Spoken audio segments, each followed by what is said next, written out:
Well, this is a turnup for the books. Normally an HDMI cable that claims to improve your picture quality would be just so much audio. Full editorial standards prevent me from using an appropriate noun here. HDMI cables carry digital signals, and bits are bits, right at 2, that a directional claim. You've gotta plug the right end into the TV, and normally our eyes would be rolling. But the Marseille Cable Gaming Edition appears to be a working, legitimate product.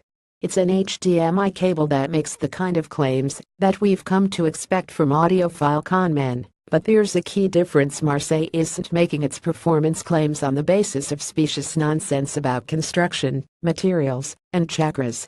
Rather, this cord works because the Gaming Edition HDMI cable has a microchip in it.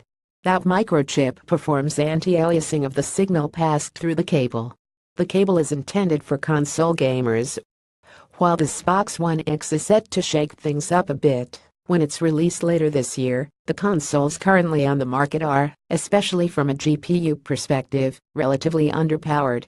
While PC gamers can readily achieve 1080p or better with a wide range of anti-aliasing options, which offer all kinds of trade-offs between performance, image quality, and the visibility of jagged edges, console gamers have far fewer options. Their graphics processors just aren't strong enough to offer the same kind of flexibility and image quality.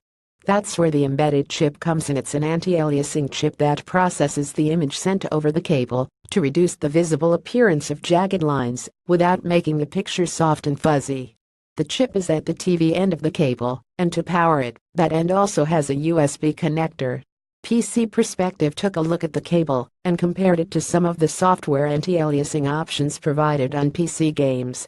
From their testing, the little chip does a decent job smoothing jagged lines without eliminating essential detail. It also introduces minimal display lag in so doing. Although the post-processing must take some amount of time, it's below 1 millisecond and hence unnoticeable. The PC Perspective testing was somewhat narrow. All the games were striving for more or less realistic graphics. It's not clear how well the chip's algorithms would treat something more stylized, such as Cuphead, or more purely geometric, such as Tetris. The same questions linger for the console user interfaces, much less streaming media and cartoons. If the effect of the anti-aliasing is unsatisfactory in these contexts, the cable is a little awkward. There's no way to bypass the processing, so you'd have to replace it with a different cable. The chip also performs upscaling to 4K and supports 1080p at up to 120 Hz. But for gaming, at least, this cable appears to do exactly what its maker claims. In the world of expensive HDMI cables, that is truly a marvel.